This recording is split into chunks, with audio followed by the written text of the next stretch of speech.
இந்த பரிசுத்த வார தியான கூட்டங்களுக்கு வந்திருக்கிற உங்கள் அனைவரையும் ஆண்டவராக இயேசுவின் நாமத்திலே மனப்பூர்வமாய் வாழ்த்துகிறோம், ஆசீர்வதிக்கிறோம்.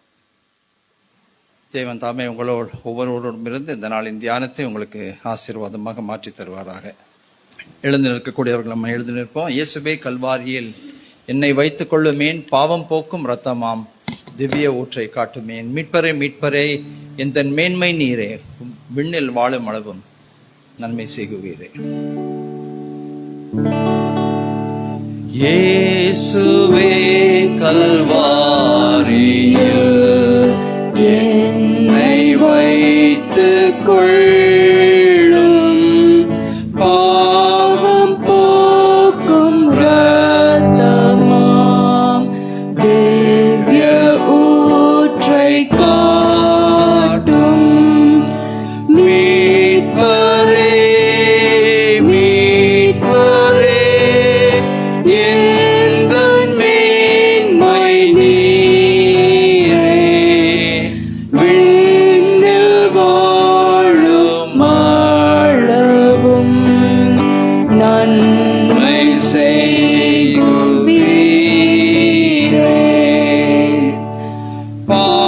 பாவியேன் கல்வாரியில் ரட்சிப்பை பெற்றேனே, ஞான ஜோதி தோன்றவும் கண்டு பூரித்தேனே. மீட்பரே மீட்பரே எந்தன் மேன்மை நீரே, விண்ணில் வாழும் அளவும் நன்மை செய்குவீரே. ரட்சகா கல்வாரியின் காட்சி கண்டு நாங்கள் பக்தியோடு ஜீவிக்க என்னை ஆழ்வீராக. மீட்பரே மீட்பரே எந்தன் மேன்மை நீரே, விண்ணில் வாழும் அளவும் நன்மை செய்குவீரே. இன்னமும் கல்வாரியில் ஆவலாய் நிற்பேனே, பின்பு மோட்சலோகத்தில் என்றும் வாழுவேனே. மீட்பரே மீட்பரே எந்தன் மேன்மை நீரே, விண்ணில் வாழும் அளவும் நன்மை செய்குவீரே.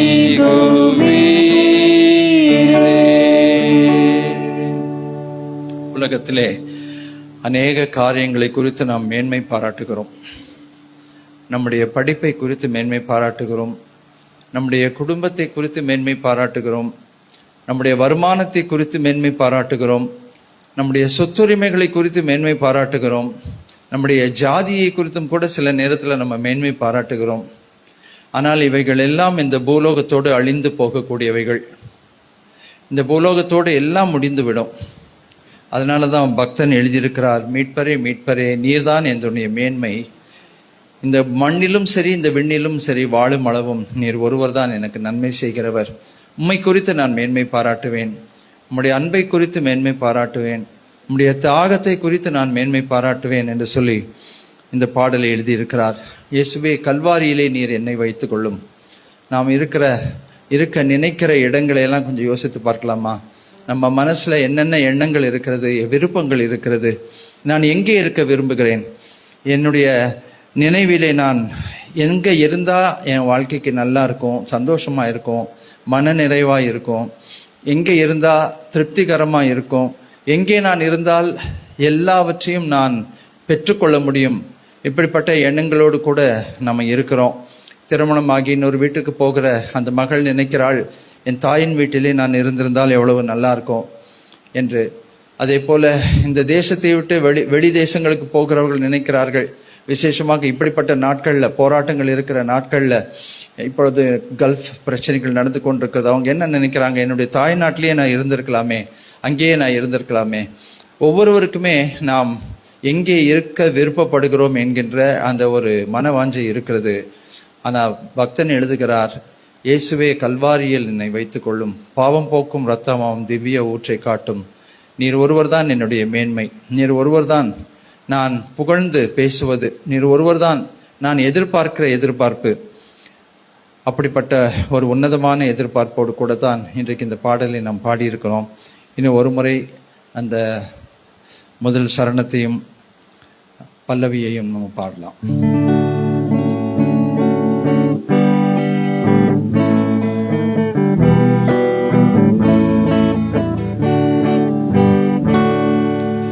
இயேசுவே கல்வாரியில் என்னை வைத்துக் கொள்ளும், பாவம் போக்கும் இரத்தமாம் திவ்ய ஊற்றை காட்டும், மீட்பரே மீட்பரே எந்தன் மேன்மை நீரே, விண்ணில் வாழும் வாழவும் நன்மை செய்குவீரே.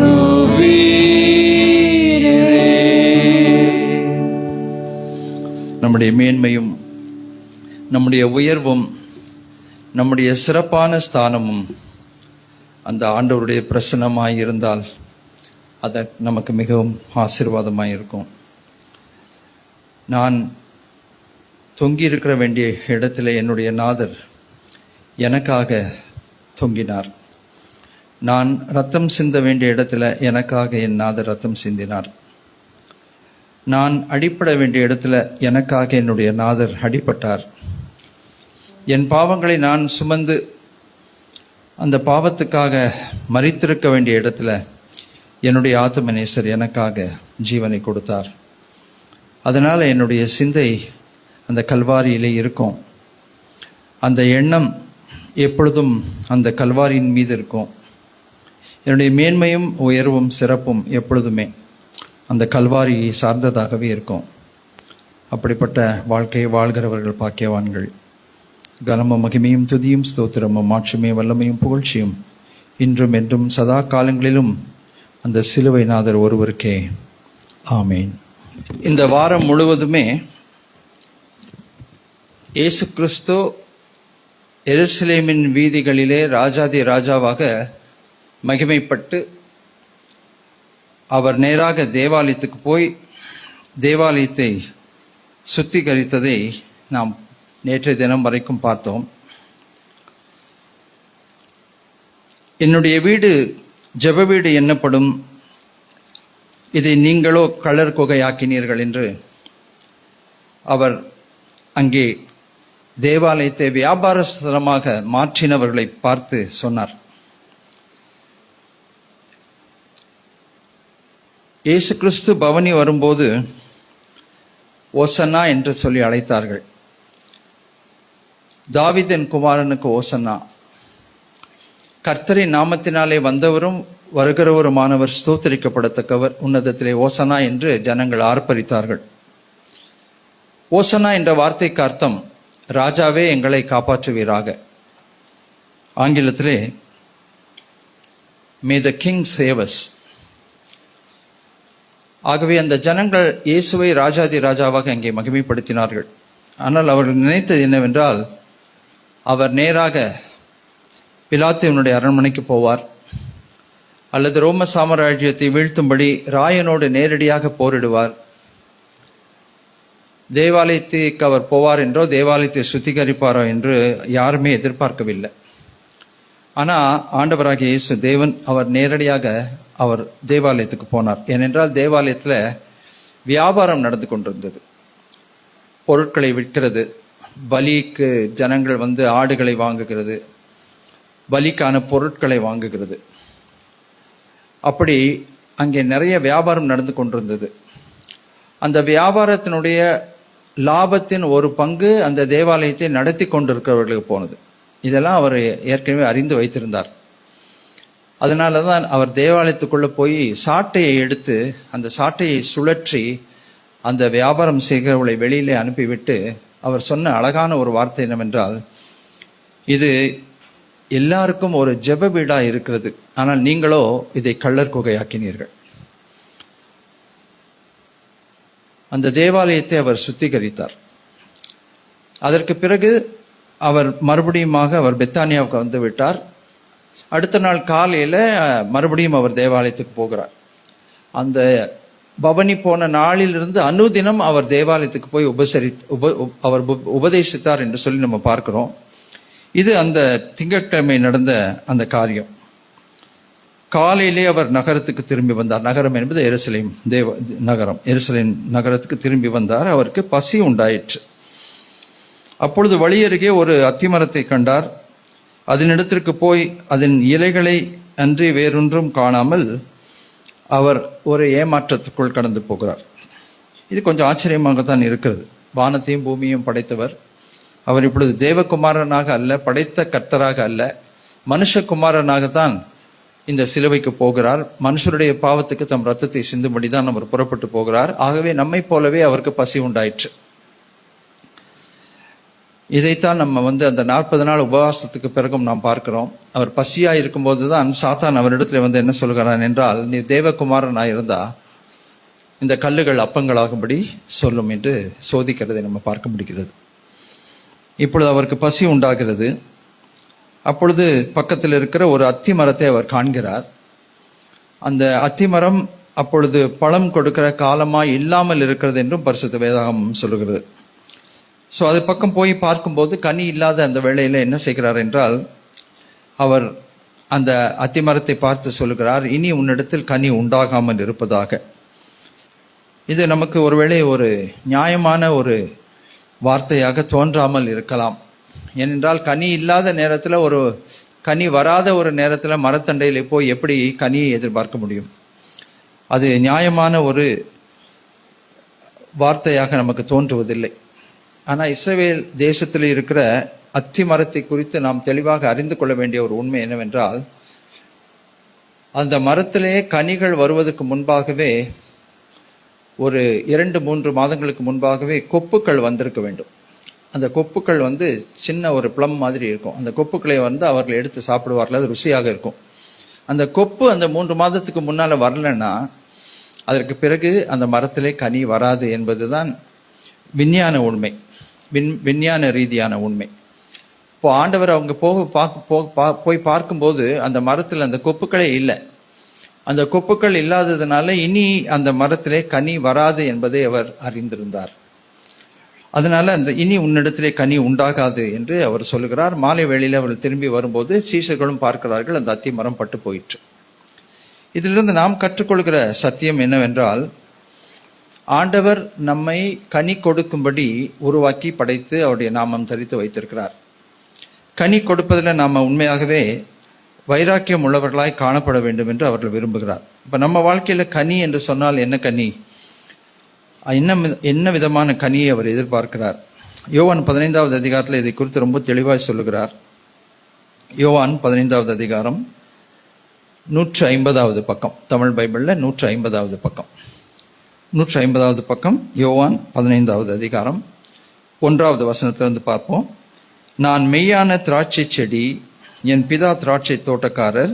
என்னில் கனி கொடாதிருக்கிற கொடி எதுவோ அதை அவர் அறுத்து போடுகிறார். கனி கொடுக்கிற கொடி எதுவோ அது அதிக கனிகளை கொடுக்கும்படி அதை சுத்தம் பண்ணுகிறார் என்று சொல்கிறார். இப்போ இதுல அவர் ரொம்ப தெளிவா இருக்காரு. என்னிலே கனி கொடாதிருக்கிற அந்த ஒரு கொடி எதுவோ அதை நான் என்ன செய்ய போகிறேன், அதை நான் அறுத்து போடுவேன். ஆனால் கனி கொடுத்தால் அதை சுத்திகரித்து இன்னும் அதிகமாய் கனி கொடுக்க அதை நான் ஊக்குவிப்பேன் என்று சொல்லுகிறார். அப்போ இது என்ன கனியாக இருக்க வேண்டும், நம்ம இடத்திலிருந்து எப்படிப்பட்ட கனியை அவர் எதிர்பார்க்கிறார்? இன்னைக்கு கோவில்ல ஒரு திருவிழா என்று சொன்னா நிறைய பேர் நிறைய பொருட்களை வாங்கி கொண்டு போய் வைக்கிறார்கள். சில தேவாலயங்களிலே பழங்களை கொண்டு போய் வைக்கிற பழக்கமும் இருக்கிறது. இப்போ இந்த கனியை எல்லாம் அவர் ஆண்டவர் எதிர்பார்க்கிறா அப்படின்னு சொன்னா நிச்சயமா கிடையாது.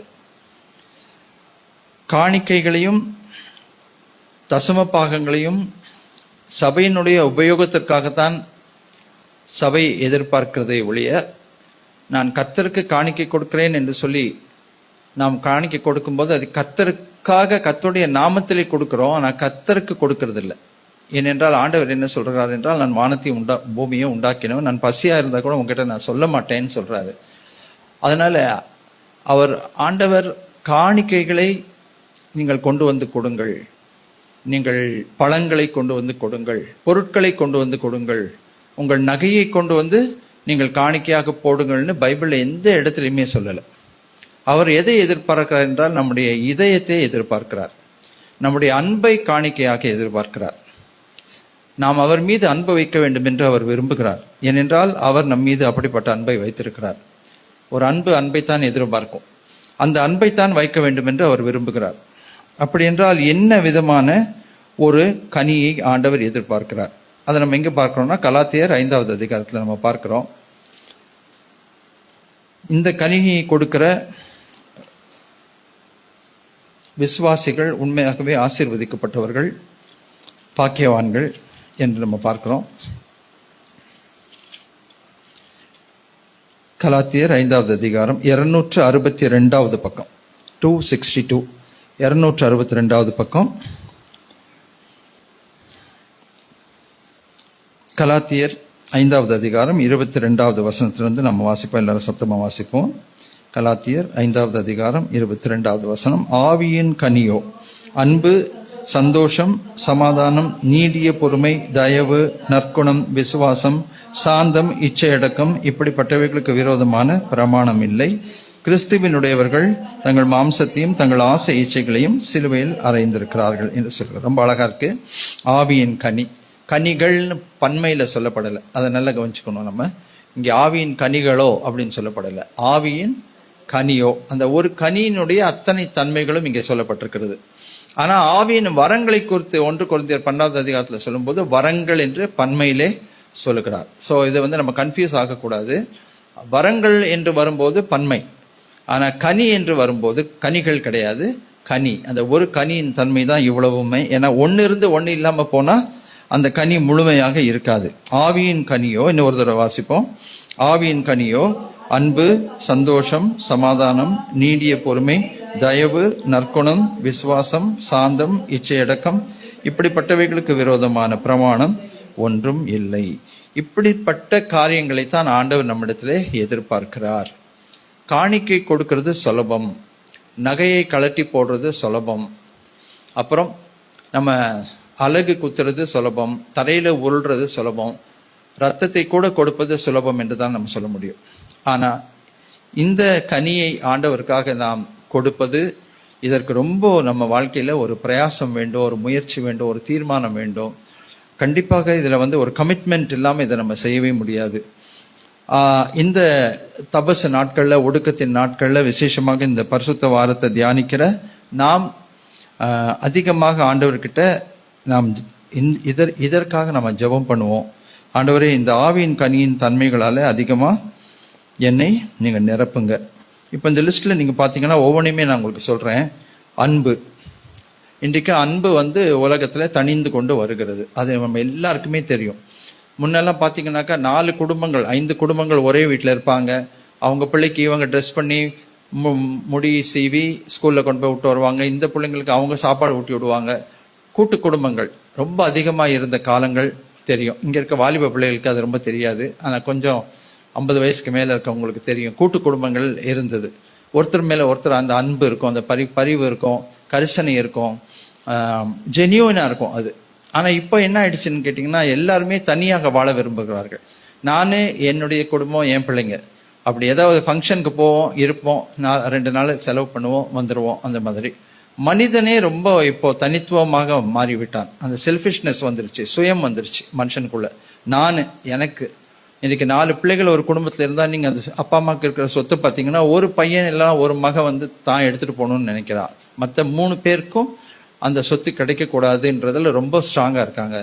இன்னைக்கு நிறைய குடும்பங்களில் சொத்துக்குரிய சண்டை, தகராறு நிறைய இருக்கு. கோர்ட் கேஸில் நீங்கள் பார்த்தீங்கன்னாக்கா ரொம்ப இருக்கு. கடந்த வாரத்தில் கூட எனக்கு ரொம்ப நல்லா தெரிந்த ஒரு குடும்பம், ஒரு மகன், ஒரு மகள்.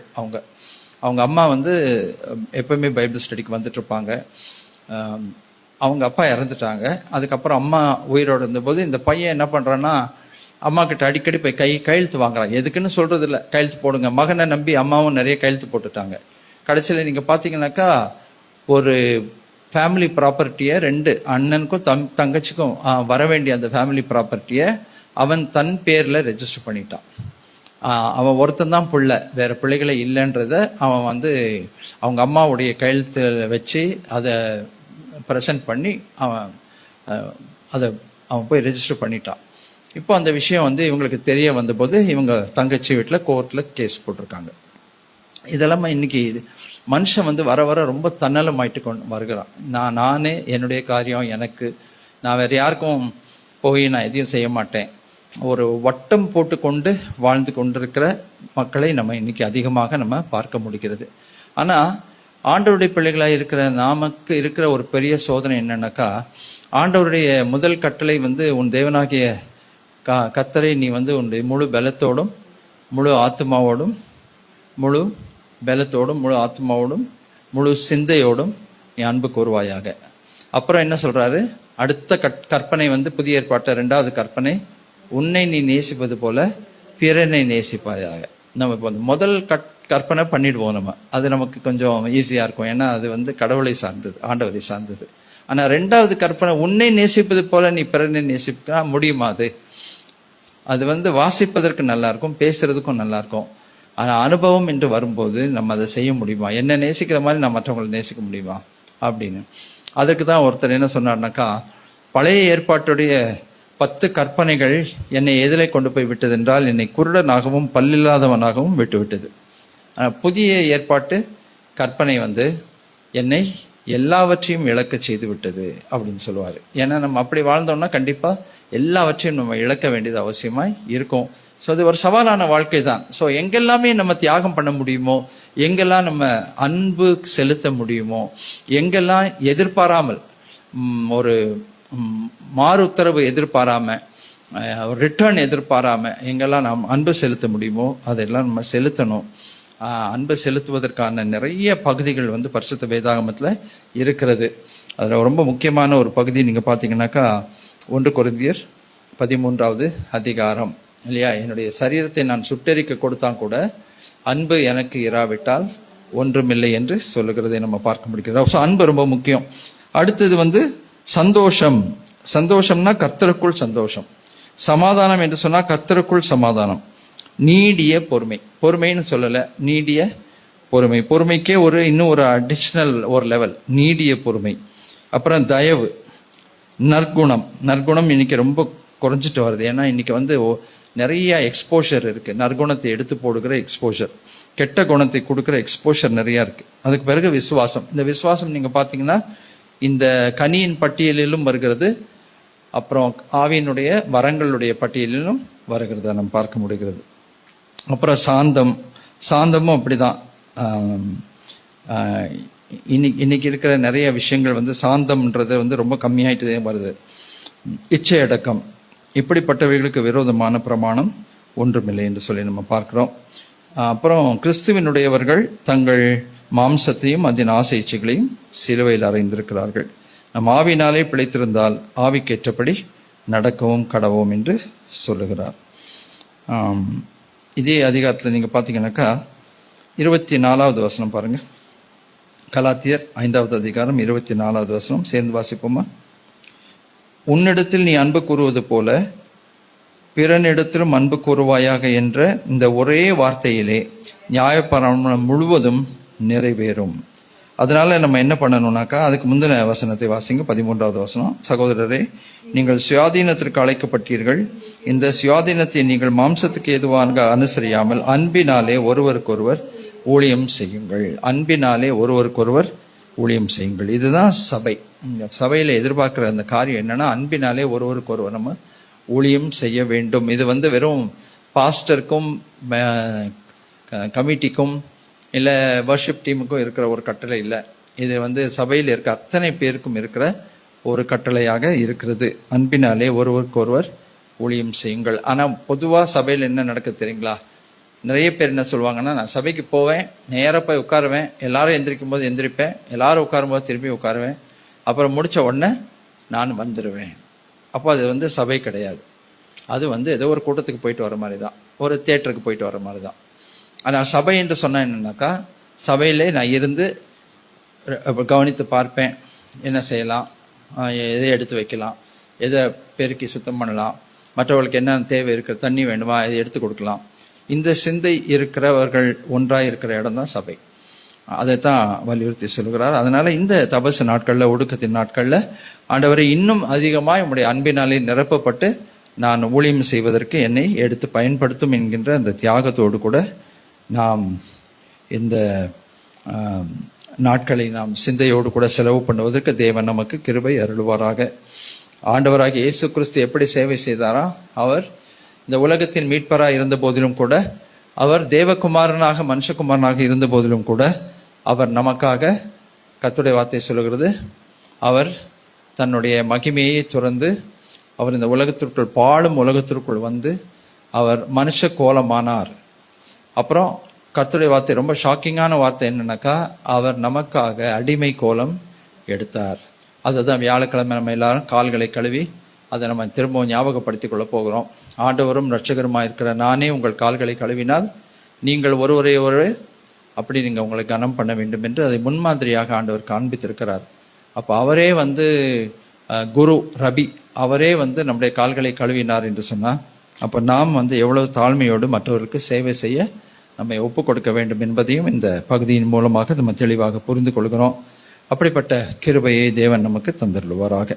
எழுந்து தேவ ஆசீர்வாதத்தை வாங்கிக் கொள்வோம். இணைந்து சொல்வோம். என் ஆத்மாவே கர்த்தரை ஸ்தோத்திரி, என் முழு உளமையுடைய பரிசுத்த நாமத்தை ஸ்தோத்திரி, என் ஆத்மாவே கர்த்தரை ஸ்தோத்திரி, அவர் செய்த சகல உபகாரங்களை மறவாதே. ஆமீன். நம்முடைய ஆண்டவராகிய இயேசு கிறிஸ்துவின் கிருபை, பிதாவின் அன்பு, பரிசுத்த ஆவியானவருடைய இணைபிரியாத அந்யோன்ய ஐக்கியம் நம் அனைவரோடும், நம்முடைய குடும்பத்தில் பிள்ளைகள் ஒவ்வொருவரோடும் இன்றும் என்றும் சதா காலங்களிலும் நிலைத்திருப்பதாக. God bless you.